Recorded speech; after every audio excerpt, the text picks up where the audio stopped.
पक्षाचे वारे वाहू लागलेत। पक्षातील कार्यकर्त्यांनीच वरिष्ठ नेत्यांविरोधात नाराजी व्यक्त करत आंदोलन छेडलंय। पाहूया।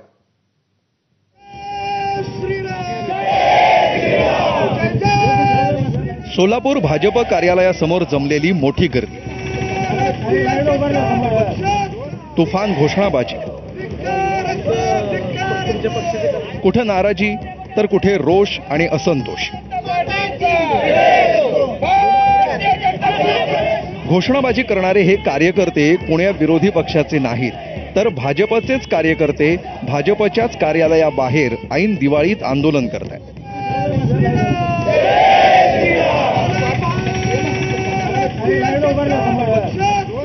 याला कारण आहे भाजपमध्ये पालकमंत्री जयकुमार गोरे यांच्या पुढाकारानं सुरू असलेलं इनकमिंग आणि त्याला पक्षातून होत असलेला कडाडून विरोध।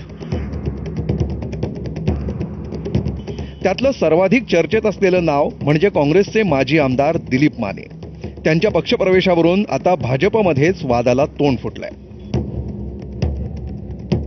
जी इमानदारी कार्यकर्ते संपा लागली आणि नको त्या माणसाला व्हायला लागले, त्यामुळे आम्ही आलो। नाही तर आमची काय गरज आहे याची? पक्षाचं काम करून पक्ष टिकवून ठेवला। आता जे आम्हाला इथं पक्षात यूज होत येत नव्हती, काय आम्हाला गावात सुद्धा उभा देत नव्हती, ती माणसं जर येऊन मालक व्हायला लागले तर आम्हाला काय वाटेल ह्या गोष्टीचं? कलंकित आणि भ्रष्टाचारी नेत्याला जर पक्ष प्रवेश देत असेल तर पक्षाची प्रतिमा जनतेसमोर काय होणार आहे याचा विचार श्रेष्ठीने केला पाहिजे। आणि हीच भावना घेऊन निष्ठावंत तळागाळातील भाजपा कार्यकर्ते हे धरणे आंदोलन या ठिकाणी करत आहेत। पक्षनेता पक्ष कार्यकर्त्यावर अन्याय करत नसतो, पण पक्षाच्या या घडामोडीमुळे कार्यकर्ता हा कुचलला जातो, त्याचा हक्क डावलला जातं, पक्षात वाटेकरी वाढले जातात, त्याला आमचा विरोध आहे। भाजप कार्यालयासमोर आंदोलन करणारे हे सर्व कार्यकर्ते माजी सहकार मंत्री सुभाष देशमुख यांचे समर्थक आहेत। वरिष्ठ नेतृत्वाच्या निर्णयावर नाराजी व्यक्त करणाऱ्या या कार्यकर्त्यांना समजावण्यासाठी शहराध्यक्ष रोहिणी तडवळकर स्वतः घटनास्थळी दाखल झाले, मात्र आंदोलकांनी त्यांनाही विरोध केला। पण मला असं वाटत नाहीये की या सगळ्या लोकांवरती अन्याय होईल। या सगळ्या लोकांचा विचार, जे पंचायत समिती आपल्या ताब्यात आहेत, जे जिल्हा परिषद गट आपल्या ताब्यात आहेत, जे आपल्या नगरसेवकांचे वॉर्ड आपल्या ताब्यात आहेत, जिथे आपली निवडून येण्याची शक्यता आहे, अशा कुठल्याही कार्यकर्त्यांवरती अन्याय होईल असं मला अजिबात वाटत नाही। त्यामुळे या सगळ्या गोष्टीची जी त्यांना अविश्वास वाटतोय, तो कार्यकर्त्यांना पण माझी विनंती आहे की हे सगळं तुम्ही सोडून द्या। या आपल्या मनाच्या काही गोष्टी करू नका। या सगळ्यांना विश्वासात घेऊनच प्रदेश अध्यक्ष असतील, पालकमंत्री असतील आणि बापू सुद्धा या प्रक्रियेमध्ये आहेत। शहर अध्यक्ष असू दे किंवा तुम्ही पत्रकार असू दे, तुम्हाला सगळ्यांना माहिती आहे आम्ही कुणाला विरोध करतोय। तुम्ही बुद्धिजीवी आहात आमच्यापेक्षा, तुम्ही प्रिंट मीडिया, इलेक्ट्रॉनिक मीडियाच्या माध्यमातून आमच्या भावना ज्या आहेत, शहर अध्यक्षांनी म्हटलं या प्रक्रियेत आदरणीय बापूंचा सहभाग आहे, माझं तेवढंच मत आहे, त्यावर काडीमात्र सहभाग बापूंचा नाही। बापूंचा काडीमात्र संबंध नाही। कलंकित नेत्याचं नाव घेऊन आमचं तोंड आम्ही कलंकित करून घेत नाही, हे सगळ्या जगाला माहिती आहे। दिलीप माने आणि सुभाष देशमुख यांच्यातील सत्ता संघर्ष हा नवा नाही। दक्षिण सोलापूर विधानसभा मतदारसंघात दोघांचीही प्रभावी पकड आहे।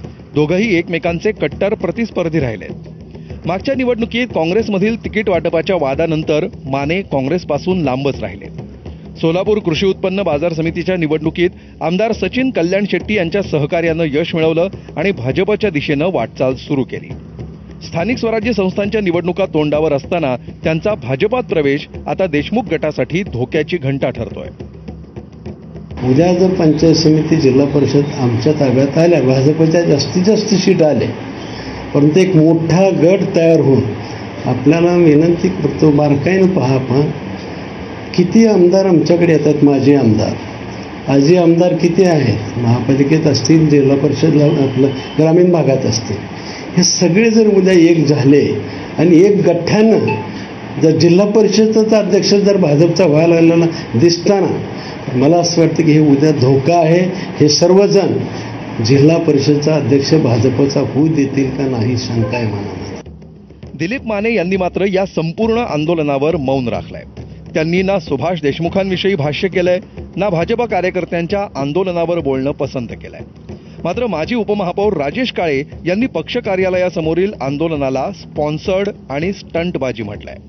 पुढच्या फ्युचरच्या गोष्टी वेगळ्या आहेत, म्हणून आतापासूनच त्याची बांधणी करणं किंवा काय करणं, मला माझ्या विरोधात अजून कोण करणं, हे पुढे ज्याची ऐपत ताकद ते करतील, त्याला प्रदेश घेईल निर्णय काय करायचा आहे। आणि या ज्या काही पद्धती आहेत घराणीशाही पद्धतीने आमच्याच घरात पाहिजे हेच पाहिजे ह्या गोष्टी चुकीच्या आहेत. आता या तुमच्या लक्षात आलं असेल काय ते, कारण येणाऱ्या स्थानिक स्वराज्य संस्थेच्या निवडणुकीमध्ये तुम्हाला दिसेल उमेदवार कोण आहेत. सोलापुरात माने यांच्या प्रवेशावरून गोंधळ असताना सांगोला मतदारसंघातही तशी स्थिती आहे. माजी आमदार दीपक साळुंखे यांच्या संभाव्य भाजप प्रवेशालाही विरोधाचा सामना करावा लागतोय. आपण जर बघितलं तर जे पेरलं ते उगवण्याची खऱ्या अर्थाने वेळ भाजपच्या कार्यकर्त्यावर आलेली आहे. ज्या पद्धतीनं अति हव्यासूपणा आणि इन्कमिंग करण्याचं प्रमाण ज्या पद्धतीनं भाजपमध्ये वाढतंय, आज त्याचंच फळ त्यांच्या कार्यकर्त्यांना भोगायची पाळी आलेली आहे. त्यामुळे निश्चितपणे आपण जर बघितलं तर याच्यामध्ये काँग्रेस हे निमित्त मात्र नाही. मूळचे जे निष्ठावंत भाजप आहे त्यांच्यावर गेल्या अनेक वर्षापासून अन्याय होतोय आणि कोणत्याही पक्षाच्या कार्यकर्त्याला सत्ता आल्यावर लाभ मिळेल, त्या कार्यकर्त्याला संधी मिळेल अशी प्रत्येक कार्यकर्त्याची भावना असते. परंतु ज्या पद्धतीनं यांच्या पक्षामध्ये इन्कमिंग रोजच्या रोज चालू आहे, आज त्यांच्या पक्षातल्या सर्वसामान्य कार्यकर्त्यांची कुचंबणा होतीये. भाजपच्या या मिशन लोटसचा सर्वाधिक फटका मित्रपक्ष राष्ट्रवादीला बसण्याची शक्यता आहे. भाजपच्या वाटेवरील 5 माजी आमदारांपैकी 3 राष्ट्रवादीचे माजी आमदार आहेत. त्यामुळे राष्ट्रवादीनेही आपली यंत्रणा सक्रिय केली आहे. कृषी मंत्री दत्ता मामा भरणे यांना परिस्थिती हाताळण्यासाठी मैदानात उतरवलंय. भरणे मामांनी जिल्ह्यात, शहर आणि ग्रामीण भागात बैठकांवर जोर दिल्याचं दिसतंय. आता आपल्याला महायुतीमध्ये निवडणूक लढवायची, हे वरचे नेते निर्णय घेतील, हा आपला निर्णय आहे. परंतु आपण आपली तयारी करताना तुम्हाला तर आपल्या सगळ्या 102 जागांची आपल्याला 26 प्रभागाची आपल्याला तयारी करावी लागेल आणि उमेदवार जो निवडून येणारा उमेदवार तो जन्मासामध्ये असेल, त्याची बाकी प्रतिमा चांगली असेल, सगळ्या गोष्टी सगळ्या हे करून करणार आहे. सोलापुरात सुभाष देशमुखांच्या कार्यकर्त्यांची नाराजी पाहायला मिळाली. राज्यात भाजपमध्ये सुरू असलेल्या इन्कमिंगमुळे विरोधकांपेक्षा स्वपक्षीय कार्यकर्त्यांच्याच भावना तीव्र आहेत. आगामी निवडणुकीपूर्वीच पक्षातील हा अंतर्गत कलह भाजपसाठी डोकेदुखी वाढवणारा ठरू शकतो. आफताब शेख, एबीपी माझा, सोलापूर. तर आधी जातीसाठी लढा उभारणारे मनोज जरांगे पाटील आता शेती आणि मातीसाठी मैदानात उतरणार आहेत.